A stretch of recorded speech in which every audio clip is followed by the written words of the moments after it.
jajaran Dewas BPJS Kesehatan dan juga Direktur Utama Pak Prihadi Pujo Waskito beserta direksi yang lain. Salam sehat dan bahagia selalu. Yang pertama, saya mereview Pak yang terjadi di awal tahun 2026 ketika kami di Dapil ini tiba-tiba tidak hanya ratusan tapi ribuan orang protes peserta BPJS Kesehatan yang kategori PBI ini yang menyatakan bahwa tiba-tiba kepesertaannya dinonaktifkan. Saya mengingatkan Bapak untuk selanjutnya apabila ada terjadi perubahan kebijakan, tolong kami di Komisi 9 ini kami diajak koordinasi lebih dulu Pak. Kami tolong diuwong nih Pak, karena yang ada ketika masyarakat teriak, kita bingung. Karena dari Direksi BPJS Kesehatan tidak ada laporan akan menonaktifkan kepesertaan BPJS Kesehatan khususnya yang PBI.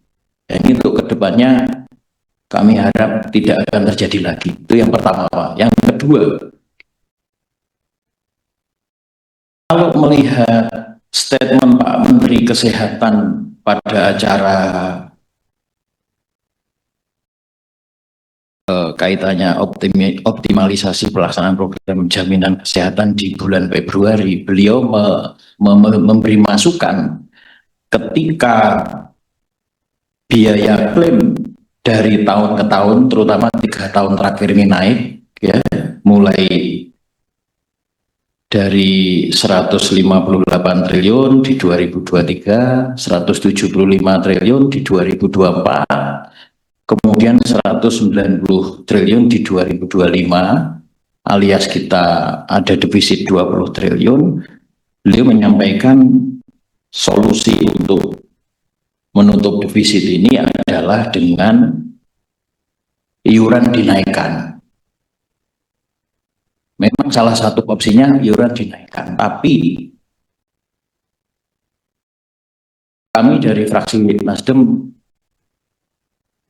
pasti tegas menolak kalau iuran BPJS Kesehatan ini dinaikkan.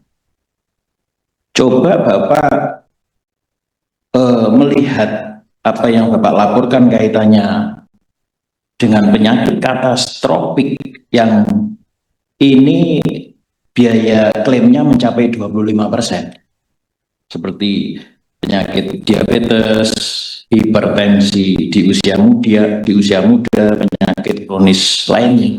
Nah, ini bisa jadi bom waktu fiskal Pak di masa mendatang. Saya kira BPJS Kesehatan tidak bisa berdiri sendiri. Ini harus terus senantiasa berelaborasi dengan mesra bersama dengan Kementerian Kesehatan. Kalau melihat di tahun 2021-2022 justru BPJS Kesehatan mengalami surplus, artinya ketika masyarakat ini ada dogma dan doktrin yang kuat untuk melakukan kegiatan yang semacam germas ya, atau Bapak katakan preventif promotif ini benar-benar masif, intensif dilakukan. Saya kira bukan klaimnya yang naik makin tahun makin naik, tapi justru makin turun Pak. Jadi saya ini yang menjadi opsi kedua. Kita menghindari dari opsi pertama yang iurannya dinaikkan. Jadi kalau ini tidak ada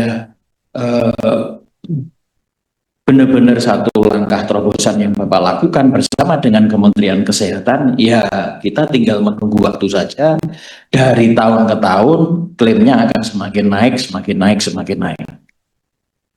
Itu pimpinan yang bisa saya sampaikan. Terima kasih.